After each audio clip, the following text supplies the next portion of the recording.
ਸਤਿ ਸ੍ਰੀ ਅਕਾਲ। ਤੁਸੀਂ ਦੇਖ ਰਹੇ ਹੋ ਪੰਜਾਬ ਮੇਲ ਯੂਐਸਏ ਟੀਵੀ। ਮੈਂ ਪਰੁਣ ਕੌਰ ਮਾਨ। ਖਬਰਾਂ ਦੇ ਬ੍ਰਿਟਨ ਵਿੱਚ ਤੁਹਾਡਾ ਸਵਾਗਤ। ਖਬਰਾਂ ਦੇ ਬ੍ਰਿਟਨ ਦੇ sponsor real estate broker Mohan Cheema.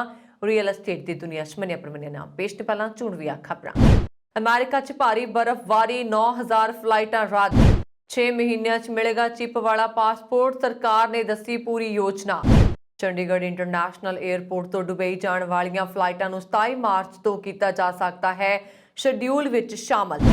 Syria ਵਿੱਚ ਕਮਾਂਡਰ ਹਾਸ਼ਮੀ ਨੂੰ ਮਾਰਨ ਦਾ ਲਾਈਵ ਬਾਈਡਨ ਟੀਮ ਨੇ ਵਾਈਟ ਹਾਊਸ ਵਿੱਚ ਦੇਖਿਆ। ਅਮਰੀਕਾ 'ਚ ਕਰੋਨਾ ਮਹਾਮਾਰੀ ਕਾਰਨ 9 ਲੱਖ ਲੋਕਾਂ ਦੀ ਮੌਤ, ਰਾਸ਼ਟਰਪਤੀ ਜੋ ਬਾਈਡਨ ਨੇ ਪ੍ਰਗਟਾਇਆ ਦੁੱਖ। ਕੁਆਡ ਦੇਸ਼ਾਂ ਦੇ ਵਿਦੇਸ਼ ਮੰਤਰੀਆਂ ਦੀ ਇਸ ਮਹੀਨੇ ਮੈਲਬੌਰਨ 'ਚ ਬੈਠਕ ਹੋਣ ਦੀ ਸੰਭਾਵਨਾ।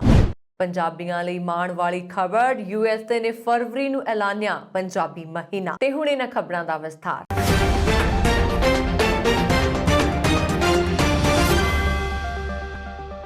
ਅਮਰੀਕਾ ਵਿੱਚ ਭਾਰੀ ਬਰਫ਼ਬਾਰੀ ਨੇ 100 ਸਾਲ ਦਾ ਰਿਕਾਰਡ ਤੋੜ ਦਿੱਤਾ ਹੈ ਅਤੇ ਬਰਫੀਲੇ ਤੂਫਾਨ ਦੇ ਕਹਿਰ ਕਾਰਨ ਵੀਰਵਾਰ ਨੂੰ ਵੱਖ-ਵੱਖ ਰਾਜਾਂ ਵਿੱਚ 3.5 ਲੱਖ ਤੋਂ ਵੱਧ ਮਕਾਨਾਂ ਦੀ ਬਿਜਲੀ ਗੁੱਲ ਹੋ ਗਈ ਹੈ। ਅਲਬਾਮਾ ਸੂਬੇ ਵਿੱਚ ਖਤਰਨਾਕ ਟੋਰਨੈਡੋ ਨੇ 30 ਸੈਂਟੀਮੀਟਰ ਬਰਫ਼ ਦੀ ਪਰਤ ਵਿਛਾ ਦਿੱਤੀ ਹੈ। ਟੈਨੈਸੀ, ਅਰਕਾਨਸਾਸ, ਟੈਕਸਾਸ ਅਤੇ ਓਹਾਈਓ ਰਾਜਾਂ ਵਿੱਚ ਵੀ ਬਰਫੀਲੇ ਤੂਫਾਨ ਦਾ ਅਸਰ ਦੇਖਿਆ ਗਿਆ ਅਤੇ 9000 ਤੋਂ ਵੱਧ ਫਲਾਈਟਸ ਰੱਦ ਕਰਨੀਆਂ ਪਈਆਂ। ਬਰਫੀਲੇ ਤੂਫਾਨ ਦੀ ਸ਼ੁਰੂਆਤ ਮੰਗਲਵਾਰ ਨੂੰ ਹੋਈ ਅਤੇ ਇਹ ਪੂਰੇ ਕੇਂਦਰੀ ਅਮਰੀਕਾ 'ਚ ਫੈਲ ਗਿਆ। ਮੌਸਮ ਵਿਗਿਆਨੀਆਂ ਨੇ ਕਿਹਾ ਹੈ ਕਿ ਸ਼ੁੱਕਰਵਾਰ ਨੂੰ ਪੈਂਸਿਲਵੇਨੀਆ ਤੋਂ ਨਿਊ ਇੰਗਲੈਂਡ ਤੱਕ ਭਾਰੀ ਬਰਫ਼ਬਾਰੀ ਹੋ ਸਕਦੀ ਹੈ। ਇਸ ਤੋਂ ਇਲਾਵਾ ਨਿਊਯਾਰਕ ਅਤੇ ਓਹਾਈਓ ਦੇ ਕਈ ਇਲਾਕਿਆਂ ਵਿੱਚ 30 ਤੋਂ 45 ਸੈਂਟੀਮੀਟਰ ਬਰਫ਼ ਪੈਣ ਦੀ ਪੇਸ਼ੀਨਗੋਈ ਕੀਤੀ ਗਈ ਹੈ। ਕੇਂਦਰ ਸਰਕਾਰ ਨੇ ਕਿਹਾ ਕਿ ਅਗਲੇ 6 ਮਹੀਨਿਆਂ ਵਿੱਚ ਹੀ ਪਾਸਪੋਰਟ ਜਾਰੀ ਕਰਨ ਦੀ ਪ੍ਰਕਿਰਿਆ ਸ਼ੁਰੂ ਕਰ ਦਿੱਤੀ ਜਾਏਗੀ। ਵਿਦੇਸ਼ ਮੰਤਰੀ ਐਸ ਜੈਸ਼ੰਕਰ ਨੇ ਸਦਨ ਨੂੰ ਇਹ ਜਾਣਕਾਰੀ ਦਿੱਤੀ। ਦੱਸ ਦਈਏ ਕਿ ਵਿੱਤ ਮੰਤਰੀ ਨਿਰਮਲਾ ਸੀਤਾਰਮਨ ਨੇ ਆਪਣੇ ਬਜਟ ਭਾਸ਼ਣ ਵਿੱਚ ਚਿਪ ਆਧਾਰਿਤ ਈ ਪਾਸਪੋਰਟ ਜਾਰੀ ਕਰਨ ਦਾ ਐਲਾਨ ਕੀਤਾ ਸੀ। ਵਿਦੇਸ਼ ਮੰਤਰੀ ਐਸ ਜੈਸ਼ੰਕਰ ਨੇ ਕਿਹਾ ਕਿ ਪੂਰੀ ਦੁਨੀਆ ਚਿਪ ਆਧਾਰਿਤ ਈ ਪਾਸਪੋਰਟ ਵੱਲ ਵਧ ਰਹੀ ਹੈ ਅਤੇ ਭਾਰਤ ਨੂੰ ਇਸ ਦਿਸ਼ਾ ਵਿੱਚ ਅੱਗੇ ਵਧਣਾ ਹੋਏਗਾ। ਉਹਨਾਂ ਨੇ ਕਿਹਾ ਕਿ ਇਸ ਸੰਬੰਧ ਵਿੱਚ ਪ੍ਰਕਿਰਿਆ ਸ਼ੁਰੂ ਹੋ ਗਈ ਹੈ ਅਤੇ 4.5 ਕਰੋੜ ਚਿਪ ਲਈ LOI ਜਾਰੀ ਕੀਤੇ ਗਏ ਨੇ। ਜੈਸ਼ੰਕਰ ਨੇ ਕਿਹਾ, ਸਾਨੂੰ ਭਰੋਸਾ ਹੈ ਕਿ ਅਗਲੇ ਕੁਝ ਦਿਨਾਂ 'ਚ ਇਕਰਾਰਨਾਮਾ ਮਿਲਣ ਤੋਂ ਬਾਅਦ ਅਸੀਂ 6 ਮਹੀਨਿਆਂ ਦੇ ਅੰਦਰ ਈ ਪਾਸਪੋਰਟ ਜਾਰੀ ਕਰਨ ਦੀ ਪ੍ਰਕਿਰਿਆ ਸ਼ੁਰੂ ਕਰਨ ਦੀ ਸਥਿਤੀ ਵਿੱਚ ਹੋ ਜਾਵਾਂਗੇ। ਇਸ ਪ੍ਰਕਿਰਿਆ ਵਿੱਚ ਤੇਜ਼ੀ ਲਿਆਉਣ ਦੀ ਸੰਭਾਵਨਾ ਦੇ ਸਵਾਲ ਤੇ ਪਾਸਪੋਰਟ ਦੀ ਗ੍ਰਾਂਟ ਬਾਰੇ ਉਹਨਾਂ ਨੇ ਕਿਹਾ ਕਿ ਪ੍ਰਕਿਰਿਆ ਨਿਯਮਿਤ ਹੋਣ ਤੋਂ ਬਾਅਦ ਕੁਦਰਤੀ ਤੌਰ ਤੇ ਇਸ ਵਿੱਚ ਤੇਜ਼ੀ ਆਏਗੀ। ਵਿਦੇਸ਼ ਮੰਤਰੀ ਨੇ ਕਿਹਾ ਕਿ ਈ ਪਾਸਪੋਰਟ ਜਾਰੀ ਕਰਨ ਦਾ ਮਕਸਦ ਯਾਤਰਾ ਨੂੰ ਆਸਾਨ, ਤੇਜ਼ ਅਤੇ ਡਾਟਾ ਦੀ ਸੁਰੱਖਿਆ ਨੂੰ ਯਕੀਨੀ ਬਣਾਉਣਾ ਹੈ। ਡੇਟਾ ਸੁਰੱਖਿਆ ਬਾਰੇ ਗੱਲ ਕਰਦਿਆਂ ਉਹਨਾਂ ਨੇ ਕਿਹਾ, ਇਸ ਨੂੰ ਇੱਕ ਖਾਸ ਪ੍ਰਕਿਰਿਆ ਰਾਹੀਂ ਚਿਪ ਵਿੱਚ ਪਾਇਆ ਜਾਂਦਾ ਹੈ ਅਤੇ ਇੱਕ ਵਿਸ਼ੇਸ਼ ਪ੍ਰਿੰਟਰ ਨਾਲ ਪ੍ਰਿੰਟ ਕੀਤਾ ਜਾਂਦਾ ਹੈ। ਉਹਨਾਂ ਨੇ ਕਿਹਾ ਕਿ ਇਹ ਪ੍ਰਕਿਰਿਆ ਕਈ ਪੜਾਵਾਂ ਵਿੱਚ ਹੁੰਦੀ ਹੈ। ਵਿਦੇਸ਼ ਮੰਤਰੀ ਨੇ ਕਿਹਾ ਕਿ ਅਸੀਂ ਇਸ ਸਮੇਂ ਸੈਂਪਲ ਪਾਸਪੋਰਟਾਂ ਦੀ ਜਾਂਚ ਕਰ ਰਹੇ ਹਾਂ ਤਾਂ ਜੋ ਇਸ ਦੀ ਸੁਰੱਖਿਆ ਚਿੰਤਾਵਾਂ ਬਾਰੇ ਯਕੀਨੀ ਹੋ ਸਕੀਏ। ਅਸੀਂ ਡੇਟਾ ਚੋਰੀ ਦੇ ਖਤਰਿਆਂ ਬਾਰੇ ਬਹੁਤ ਸਾਵਧਾਨ ਹਾਂ, ਇਸ ਲਈ ਨਮੂਨਾ ਪਾਸਪੋਰਟ ਟੈਸਟਿੰਗ ਪ੍ਰਕਿਰਿਆ 'ਚੋਂ ਲੰਘ ਰਿਹਾ ਹੈ। ਜਦੋਂ ਤੱਕ ਪਾਸਪੋਰਟ ਅਧਿਕਾਰੀਆਂ ਨੂੰ ਨਹੀਂ ਸੌਂਪਿਆ ਜਾਂਦਾ, ਡਾਟਾ ਚੋਰੀ ਹੋਣ ਦੀ ਕੋਈ ਸੰਭਾਵਨਾ ਨਹੀਂ ਹੈ। ਜੈਸ਼ੰਕਰ ਨੇ ਇਹ ਵੀ ਕਿਹਾ ਕਿ ਜਦੋਂ ਤੱਕ ਸਾਨੂੰ ਯਕੀਨ ਨਹੀਂ ਹੁੰਦਾ ਕਿ ਸਕੀਮਿੰਗ ਦਾ ਕੋਈ ਖਤਰਾ ਨਹੀਂ ਹੈ, ਇਹ ਕੁਦਰਤੀ ਹੈ ਕਿ ਅਸੀਂ ਅੱਗੇ ਨਹੀਂ ਵਧਾਂਗੇ। ਸਾਨੂੰ ਯਕੀਨ ਹੈ ਅਜਿਹਾ ਨਹੀਂ ਹੋਏਗਾ, ਅਸੀਂ ਸੁਚੇਤ ਹਾਂ। ਸਰਕਾਰ ਮੁਤਾਬਕ ਈ ਪਾਸਪੋਰਟ ਵਿੱਚ ਸਮਾਰਟ ਕਾਰਡ ਤਕਨੀਕ ਹੈ ਜੋ ਰੇਡੀਓ ਫ੍ਰੀਕੁਐਂਸੀ ਆਇਡੈਂਟੀਫਿਕੇਸ਼ਨ ਚਿਪ ਨਾਲ ਫਿੱਟ ਹੈ। ਚਿਪ ਦੀਆਂ ਵਿਸ਼ੇਸ਼ਤਾਵਾਂ ਸੰਯੁਕਤ ਰਾਸ਼ਟਰ ਦੇ ਇੱਕ ਵਿਸ਼ੇਸ਼ agency international civil aviation organisation e passport ਸਮੇਤ ਅੰਤਰਰਾਸ਼ਟਰੀ ਯਾਤਰਾ ਦਸਤਾਵੇਜ਼ਾਂ ਲਈ ਮਾਪਦੰਡਾਂ ਨੂੰ ਪਰਿਭਾਸ਼ਿਤ ਕਰਦੀ ਹੈ। ਇਸ ਵਿੱਚ ਕਾਗਜ਼ ਅਤੇ ਚਿਪ ਦੋਵਾਂ ਦੀ ਜਾਣਕਾਰੀ ਹੋਈ ਹੈ। ਟਰਾਈ ਸਿਟੀ ਦੇ ਲੋਕਾਂ ਨੂੰ ਸਮਰ ਸ਼ਡਿਊਲ ਵਿੱਚ ਬੰਦ ਫਲਾਈਟਾਂ ਦੁਬਾਰਾ ਮਿਲ ਸਕਦੀਆਂ ਨੇ। ਜਾਣਕਾਰੀ ਅਨੁਸਾਰ ਕੋਵਿਡ-19 ਕਾਰਨ ਚੰਡੀਗੜ੍ਹ ਇੰਟਰਨੈਸ਼ਨਲ ਏਅਰਪੋਰਟ ਤੋਂ ਦੁਬਈ ਜਾਣ ਵਾਲੀਆਂ ਫਲਾਈਟਾਂ ਬੰਦ ਕਰ ਦਿੱਤੀਆਂ ਗਈਆਂ ਸੀ, ਪਰ ਏਅਰਪੋਰਟ ਅਥਾਰਟੀ ਵੱਲੋਂ 27 ਮਾਰਚ ਨੂੰ ਸ਼ਡਿਊਲ ਵਿੱਚ ਇਹਨਾਂ ਨੂੰ ਸ਼ਾਮਲ ਕੀਤਾ ਜਾ ਸਕਦਾ ਹੈ, ਜਿਸ ਲਈ ਏਅਰਲਾਈਨਸ ਕੰਪਨੀਆਂ ਨੇ ਸਲਾਟ ਦੀ ਮੰਗ ਕੀਤੀ ਹੈ। ਇਹੀ ਨਹੀਂ, ਏਅਰ ਇੰਡੀਆ ਏਅਰਲਾਈਨਸ ਦੇ ਟਾਟਾ ਦੇ ਹੱਥਾਂ ਵਿੱਚ ਚਲੇ ਜਾਣ ਤੋਂ ਬਾਅਦ ਬੈਂਕਾਕ ਦੀਆਂ ਫਲਾਈਟਾਂ ਦੁਬਾਰਾ ਸ਼ੁਰੂ ਹੋ ਸਕਦੀਆਂ ਨੇ। ਇਸ ਸੰਬੰਧੀ ਅਧਿਕਾਰੀਆਂ ਦਾ ਕਹਿਣਾ ਹੈ ਕਿ ਬੰਦ ਕੀਤੀਆਂ ਗਈਆਂ ਫਲਾਈਟਸ ਦੁਬਾਰਾ ਸ਼ੁਰੂ ਕੀਤੀਆਂ ਜਾਣਗੀਆਂ। ਅਜਿਹੇ ਵਿੱਚ 3 ਸਾਲ ਪਹਿਲਾਂ ਬੰਦ ਬੈਂਕਾਕ ਦੀ ਫਲਾਈਟ ਦੁਬਾਰਾ ਸ਼ੁਰੂ ਹੋ ਜਾਏਗੀ। ਦੇਸ਼ ਅਤੇ ਸ਼ਹਿਰ ਵਿੱਚ ਕੋਵਿਡ-19 ਦਾ ਪ੍ਰਭਾਵ ਜ਼ਿਆਦਾ ਹੋਣ ਕਾਰਨ ਭਾਰਤ ਸਰਕਾਰ ਅਤੇ ਅਥਾਰਟੀ ਨੇ ਦੁਬਈ ਜਾਣ ਵਾਲੀਆਂ ਫਲਾਈਟਾਂ ਨੂੰ 2020 ਵਿੱਚ ਬੰਦ ਕਰ ਦਿੱਤਾ ਸੀ। ਇਸ ਤੋਂ ਬਾਅਦ ਸਾਰੀਆਂ ਫਲਾਈਟਾਂ ਦੁਬਾਰਾ ਸ਼ੁਰੂ ਕਰ ਦਿੱਤੀਆਂ ਗਈਆਂ, ਪਰ ਇੰਡੀਗੋ 에ਅਰਲਾਈਨਸ ਦੀ ਦੁਬਈ ਜਾਣ ਵਾਲੀ ਫਲਾਈਟ 1 ਸਾਲ ਤੋਂ ਬੰਦ ਹੈ, ਜਦੋਂ ਕਿ ਅਥਾਰਟੀ ਵੱਲੋਂ ਤਿਆਰ ਕੀਤੇ ਜਾ ਰਹੇ ਸਮਰ ਸ਼ਡਿਊਲ ਵਿੱਚ ਦੁਬਈ ਦੀ ਫਲਾਈਟ ਨੂੰ ਦੁਬਾਰਾ ਸ਼ਾਮਲ ਕਰ ਲਿਆ ਗਿਆ ਹੈ।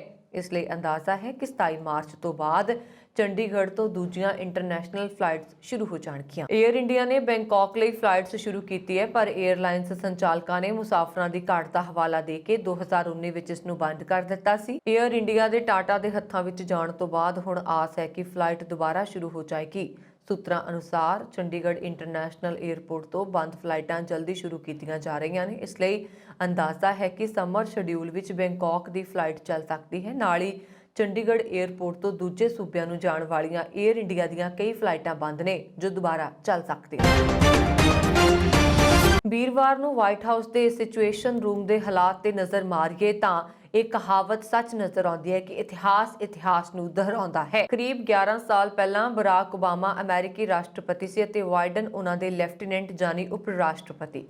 ਤਦ 2 ਮਈ 2011 ਦੀ ਤਾਰੀਖ ਸੀ ਅਤੇ ਅਮਰੀਕੀ ਸੀਲ ਕਮਾਂਡੋਜ਼ ਨੇ ਪਾਕਿਸਤਾਨ ਦੇ ਐਬਟਾਬਾਦ ਵਿੱਚ ਇੱਕ ਸਪੈਸ਼ਲ ਆਪਰੇਸ਼ਨ ਦੌਰਾਨ ਅਲ-ਕਾਇਦਾ ਸਰਗਨਾ ਉਸਾਮਾ ਬਿਨ ਲਾਦਨ ਨੂੰ ਮਾਰਿਆ ਸੀ। ਇਸ ਵਾਰ ਤਾਰੀਖ ਸੀ 3 ਫਰਵਰੀ 2022 ਅਤੇ ਜਗ੍ਹਾ ਸੀ ਸੀਰੀਆ ਦੀ ਰਾਜਧਾਨੀ ਦਮਿਸ਼ਕ ਦੇ ਕਰੀਬ ਇੱਕ ਕਸਬਾ। ਇਸ ਬਾਰ ਇਸਲਾਮਿਕ ਸਟੇਟ ਯਾਨੀ ISIS ਦਾ ਸਰਗਨਾ ਇਬਰਾਹਿਮ ਅਲ-ਹਾਸ਼ਮੀ ਅਲ-ਕੁਰੈਸ਼ੀ ਮਾਰਿਆ ਗਿਆ। ਕਿਹਾ ਜਾ ਰਿਹਾ ਕਿ ਹਾਸ਼ਮੀ ਨੂੰ ਅਮਰੀਕੀ ਕਮਾਂਡੋਜ਼ ਨੇ ਨਹੀਂ ਬਲਕਿ ਗ੍ਰਿਫਤਾਰੀ ਦੇ ਡਰ ਕਾਰਨ ਖੁਦ ਨੂੰ ਬੰਬ ਨਾਲ ਉਡਾ ਲਿਆ। ਇਸ ਵਿੱਚ ਕੋਈ ਹੈਰਾਨੀ ਵਾਲੀ ਗੱਲ ਨਹੀਂ, ਕਿਉਂਕਿ IS ਦਾ ਅਜਿਹੇ ਹਾਲਾਤ ਵਿੱਚ ਇਹੀ ਕੰਮ ਕਰਨ ਦਾ ਤਰੀਕਾ ਹੈ। ਜਦੋਂ ਲਾਦਨ ਮਾਰਿਆ ਗਿਆ ਸੀ ਤਦ ਰਾਸ਼ਟਰਪਤੀ ਓਬਾਮਾ ਆਪਣੀ ਟੀਮ ਦੇ ਨਾਲ ਵਾਈਟ ਹਾਊਸ ਦੇ ਸਿਚੁਏਸ਼ਨ ਰੂਮ ਵਿੱਚ ਮੌਜੂਦ ਸੀ।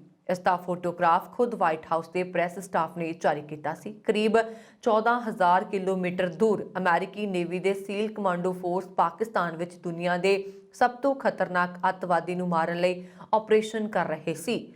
ਕਮਾਂਡੋਜ਼ ਦੇ ਹੈਲਮਟ ਤੇ ਨਾਈਟ ਵਿਜ਼ਨ ਕੈਮਰੇ ਲੱਗੇ ਸੀ। ਇਸ ਜ਼ਰੀਏ ਤਸਵੀਰਾਂ ਸਿੱਧੇ ਵਾਈਟ ਹਾਊਸ ਪਹੁੰਚ ਰਹੀਆਂ ਸਨ। ਹੁਣ ਵੀਰਵਾਰ ਨੂੰ IS ਦੇ ਸਰਗਨਾ ਇਬਰਾਹਿਮ ਅਲ-ਹਾਸ਼ਮੀ ਅਲ-ਕੁਰੈਸ਼ੀ ਨੂੰ ਅਮਰੀਕਾ ਦੇ 에ਅਰ ਫੋਰਸ ਦੀ ਕਮਾਂਡੋ ਯੂਨਿਟ ਨੇ ਸੀਰੀਆ ਵਿੱਚ ਮਾਰਿਆ। ਕਰੀਬ 12,000 ਕਿਲੋਮੀਟਰ ਦੂਰ ਅੰਜਾਮ ਦਿੱਤੇ ਗਏ ਇਸ ਆਪਰੇਸ਼ਨ ਨੂੰ ਵਾਈਟ ਹਾਊਸ ਦੇ ਸਿਚੁਏਸ਼ਨ ਰੂਮ ਵਿੱਚ ਬੈਠੀ ਰਾਸ਼ਟਰਪਤੀ ਬਾਈਡਨ ਦੀ ਟੀਮ ਨੇ ਲਾਈਵ ਦੇਖਿਆ। ਇਸ ਦੀ ਤਸਵੀਰ ਵੀ ਵਾਈਟ ਹਾਊਸ ਨੇ ਪ੍ਰੈਸ ਸਟਾਫ ਨੂੰ ਜਾਰੀ ਕਰ ਦਿੱਤੀ ਹੈ। ਅਮਰੀਕਾ ਵਿੱਚ ਕੋਰੋਨਾ ਵਾਇਰਸ ਦਾ ਕਹਿਰ ਲਗਾਤਾਰ ਵੱਧਦਾ ਜਾ ਰਿਹਾ। ਅਮਰੀਕਾ 'ਚ ਕੋਰੋਨਾ ਵਾਇਰਸ ਕਾਰਨ ਮਰਨ ਵਾਲਿਆਂ ਦੀ ਗਿਣਤੀ 9 ਲੱਖ ਨੂੰ ਪਾਰ ਕਰ ਗਈ ਹੈ।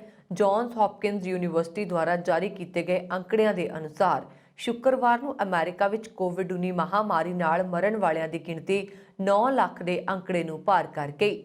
ਸਰਕਾਰੀ ਅੰਕੜਿਆਂ ਦੇ ਅਨੁਸਾਰ ਸੰਯੁਕਤ ਰਾਜ ਵਿੱਚ ਹਰ ਰੋਜ਼ ਔਸਤਨ 2400 ਲੋਕ ਕੋਰੋਨਾ ਸੰਕਰਮਣ ਕਾਰਨ ਮਰ ਰਹੇ ਨੇ। ਸਿਰਫ 1.5 ਮਹੀਨਾ ਪਹਿਲਾਂ ਦਸੰਬਰ ਦੇ ਅੱਧ ਤੱਕ 8 ਲੱਖ ਲੋਕ ਅਮਰੀਕਾ ਵਿੱਚ ਕੋਰੋਨਾ ਕਾਰਨ ਆਪਣੀ ਜਾਨ ਗਵਾ ਚੁੱਕੇ ਸਨ। ਜਨਵਰੀ 2020 ਤੋਂ ਹੁਣ ਤੱਕ ਦੇਸ਼ ਵਿੱਚ 76 ਮਿਲੀਅਨ ਤੋਂ ਵੱਧ ਮਾਮਲਿਆਂ ਦੀ ਪੁਸ਼ਟੀ ਹੋ ਚੁੱਕੀ ਹੈ। ਅਮਰੀਕਾ ਦੇ ਰਾਸ਼ਟਰਪਤੀ ਜੋ ਬਾਈਡਨ ਨੇ ਸ਼ੁੱਕਰਵਾਰ ਨੂੰ ਕੋਵਿਡ-19 ਨਾਲ 9 ਲੱਖ ਮੌਤਾਂ ਤੇ ਦੁੱਖ ਪ੍ਰਗਟ ਕੀਤਾ। ਉਹਨਾਂ ਨੇ ਕਿਹਾ ਕਿ ਅਮਰੀਕਾ ਲਈ ਬਹੁਤ ਦੁੱਖ ਦਾ ਦਿਨ ਹੈ। ਉਹਨਾਂ ਨੇ ਅਮਰੀਕੀਆਂ ਨੂੰ ਅਪੀਲ ਕੀਤੀ ਹੈ ਕਿ ਉਹ ਆਪਣੇ ਅਤੇ ਆਪਣੇ ਬੱਚਿਆਂ ਲਈ ਮਹਾਮਾਰੀ ਨਾਲ ਲੜਨ ਲਈ ਆਪਣਾ ਯੋਗਦਾਨ ਪਾਉਣ।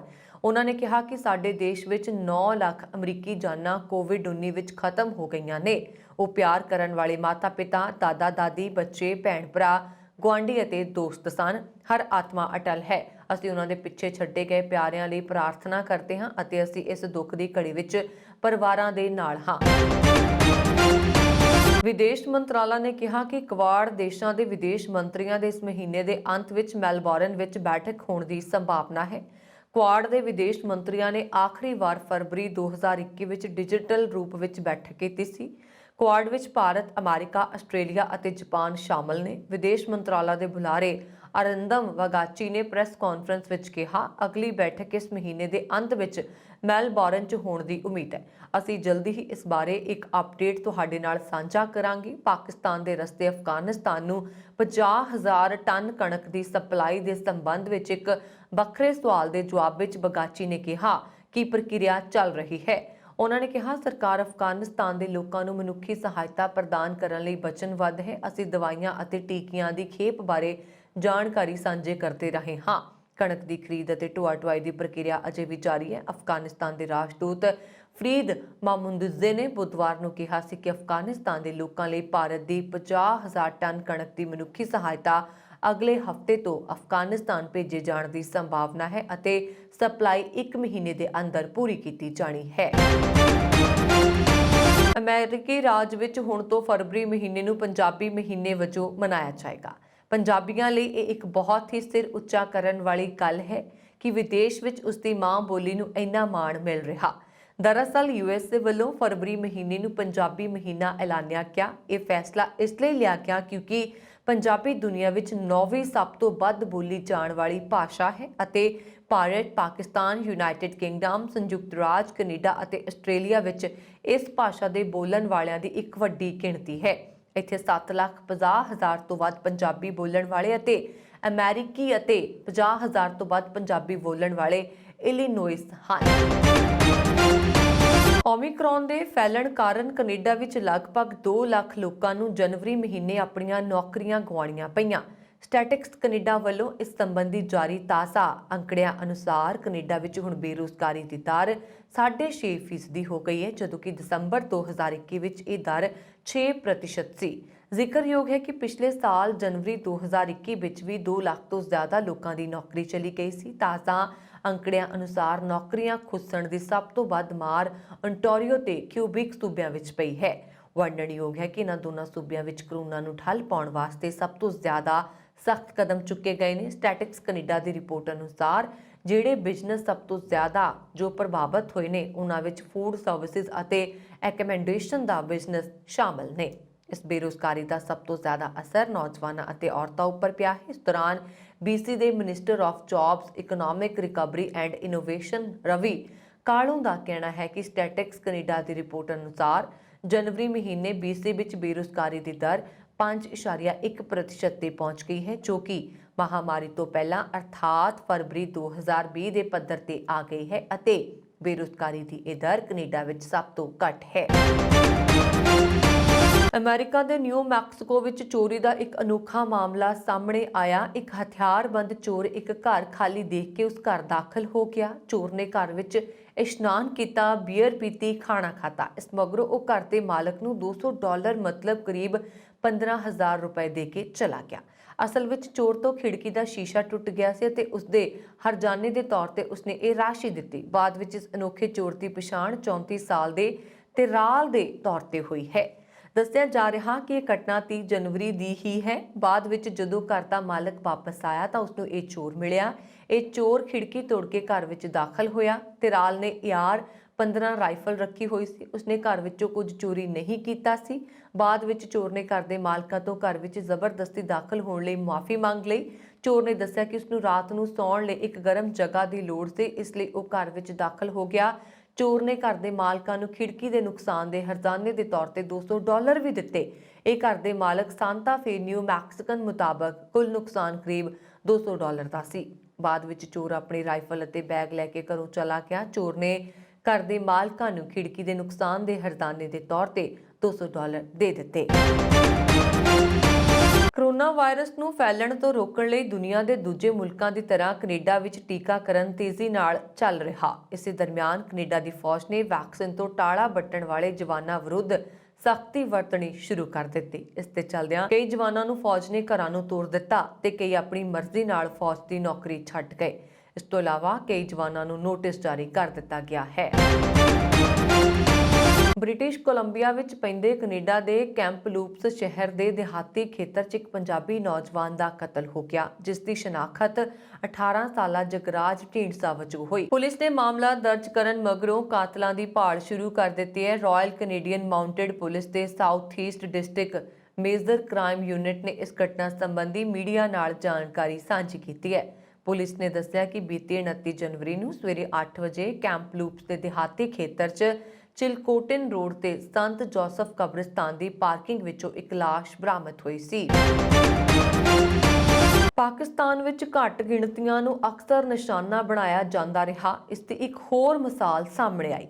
ਖੈਬਰ ਪਖਤੂਨਖਵਾ ਦੇ ਹਰੀਪੁਰ 'ਚ ਸਥਾਨਕ ਪ੍ਰਸ਼ਾਸਨ ਨੇ ਸਦੀਕੇ ਅਕਬਰ ਚੌਕ ਤੋਂ ਮਹਾਨ ਸਿੱਖ ਜਰਨੈਲ ਹਰੀ ਸਿੰਘ ਨਲੂਆ ਦਾ ਬੁੱਤ ਰਾਤੋਂ ਰਾਤ ਢਾਹ ਦਿੱਤਾ ਗਿਆ, ਜਿਸ ਨਾਲ ਸਿੱਖ ਭਾਈਚਾਰੇ ਵਿੱਚ ਕਾਫੀ ਰੋਸ ਪਾਇਆ ਜਾ ਰਿਹਾ ਹੈ। ਹਰੀ ਸਿੰਘ ਨਲੂਆ 8 ਫੁੱਟ ਉੱਚਾ ਧਾਤ ਦਾ ਢਾਂਚਾ 2017 ਵਿੱਚ ਚੌਂਕ ਵਿੱਚ ਲਗਾਇਆ ਗਿਆ ਸੀ। ਇਸ ਚੁਰਾਹੇ ਦਾ ਨਾਮ ਇਸਲਾਮ ਦੇ ਪਹਿਲੇ ਖਲੀਫਾ ਹਜ਼ਰਤ ਅਬਦੁਲ ਬਕਰ ਦੇ ਨਾਂ ਤੇ ਹੈ, ਜਿਸ ਕਰਕੇ ਇੱਥੇ ਸਿੱਖ ਧਰਮ ਨਾਲ ਸੰਬੰਧਿਤ ਹਰੀ ਸਿੰਘ ਨਲੂਆ ਦੀ ਮੂਰਤੀ ਸਥਾਪਿਤ ਕਰਨ ਨੂੰ ਲੈ ਕੇ ਇਤਰਾਜ਼ ਉਠਾਇਆ ਗਿਆ। ਬੁੱਤ ਸਥਾਪਿਤ ਕਰਨ ਵੇਲੇ ਪ੍ਰਸ਼ਾਸਨ ਨੇ ਧਾਰਮਿਕ ਸੈਰ ਸਪਾਟੇ ਤੇ ਸਹਿਣਸ਼ੀਲਤਾ ਨੂੰ ਉਤਸ਼ਾਹਿਤ ਕਰਨ ਵਰਗੇ ਲੰਬੇ ਚੌੜੇ ਦਾਅਵੇ ਕੀਤੇ, ਪਰ ਹੁਣ ਪ੍ਰਸ਼ਾਸਨ ਵੱਲੋਂ ਮੂਰਤੀ ਨੂੰ ਤੋੜਨ ਲੱਗਿਆਂ ਸਿੱਖ ਭਾਵਨਾਵਾਂ ਦਾ ਬਿਲਕੁਲ ਵੀ ਖਿਆਲ ਨਹੀਂ ਰੱਖਿਆ ਗਿਆ। ਇਸ ਬੁੱਤ ਦੇ ਹਟਾਉਣ ਨਾਲ ਸਿੱਖ ਭਾਈਚਾਰੇ ਵਿੱਚ ਕਾਫੀ ਰੋਸ ਹੈ।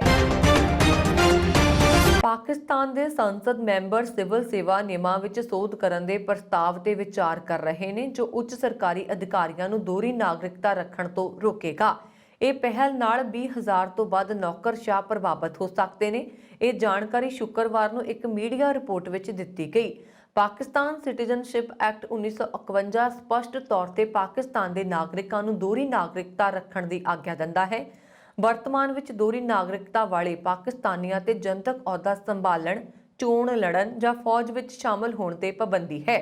ਸਤੰਬਰ 2012 ਵਿੱਚ ਇੱਕ ਫੈਸਲੇ 'ਚ ਦੇਸ਼ ਦੀ ਸਿਖਰਲੀ ਅਦਾਲਤ ਨੇ 11 ਸੰਸਦ ਮੈਂਬਰਾਂ ਨੂੰ ਅਹੁਦਾ ਸੰਭਾਲਣ ਵੇਲੇ ਆਪਣੀ ਦੋਹਰੀ ਨਾਗਰਿਕਤਾ ਦਾ ਖੁਲਾਸਾ ਕਰਨ 'ਚ ਅਸਫਲ ਰਹਿਣ ਲਈ ਅਯੋਗ ਕਰਾਰ ਦਿੱਤਾ ਸੀ। ਸਿਵਲ ਸਰਵਿਸਿਜ਼ ਨਿਯਮਾਂ ਵਿੱਚ ਸੋਧ ਦਾ ਪ੍ਰਸਤਾਵ ਸੰਸਦ ਮੈਂਬਰ ਅਫਨਾਨ ਉੱਲਾ ਖਾਨ ਵੱਲੋਂ ਪੇਸ਼ ਕੀਤੇ ਗਏ ਸਿਵਲ ਸਰਵੈਂਟਸ ਬਿੱਲ 2021 ਤੇ ਵੀਰਵਾਰ ਨੂੰ ਹੋਈ ਚਰਚਾ ਦੌਰਾਨ ਕੈਬਨਿਟ ਸਕੱਤਰੇਤ ਨਾਲ ਸੰਬੰਧਿਤ ਸੈਨੇਟ ਦੀ ਸਥਾਈ ਕਮੇਟੀ ਨੂੰ ਭੇਜਿਆ ਗਿਆ। ਇਹ ਪ੍ਰਸਤਾਵ 17 ਜਨਵਰੀ ਨੂੰ ਲਿਆਂਦਾ ਗਿਆ।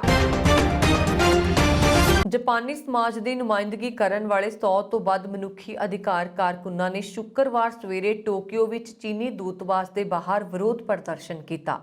ਪ੍ਰਦਰਸ਼ਨਕਾਰੀਆਂ ਵਿੱਚ ਜਾਪਾਨ ਸਥਿਤ ਤਿੱਬਤੀ ਉਈਗਰ, ਦੱਖਣੀ ਮੰਗੋਲਾਈ ਅਤੇ ਹਾਂਗਕਾਂਗ ਪ੍ਰਵਾਸੀ ਸ਼ਾਮਲ ਹੋਏ। ਉਹ ਬੀਜਿੰਗ ਵਿੱਚ ਸ਼ੀਤਕਾਲੀਨ ਓਲੰਪਿਕ ਦੇ ਉਦਘਾਟਨ ਸਮਾਰੋਹ ਨੂੰ ਨਿਸ਼ਾਨਾਬੱਧ ਕਰਨ ਲਈ ਇਕੱਠੇ ਹੋਏ। ਕਾਰਕੁਨਾਂ ਨੇ ਬੀਜਿੰਗ ਸ਼ੀਤਕਾਲੀਨ ਓਲੰਪਿਕ ਖੇਡਾਂ ਦੀ ਨਿੰਦਾ ਕਰਦਿਆਂ ਨਾਅਰੇ ਲਗਾਏ ਅਤੇ ਚੀਨ ਦੇ ਸਾਰੇ ਹਿੱਸਿਆਂ, ਵਿਸ਼ੇਸ਼ ਰੂਪ ਵਿੱਚ ਦੇਸ਼ ਦੇ ਨਸਲੀ ਘੱਟ ਗਿਣਤੀ ਖੇਤਰਾਂ 'ਚ ਮਨੁੱਖੀ ਅਧਿਕਾਰਾਂ ਤੇ ਸਨਮਾਨ ਦੀ ਅਪੀਲ ਕੀਤੀ। ਪ੍ਰਦਰਸ਼ਨਕਾਰੀਆਂ ਨੇ ਸ਼ਾਂਤੀਪੂਰਵਕ ਟੋਕੀਓ ਦੇ ਮਹੱਤਵਪੂਰਨ ਹਿੱਸਿਆਂ 'ਚ ਇੱਕ ਵਿਰੋਧ ਮਾਰਚ ਵੀ ਕੀਤਾ।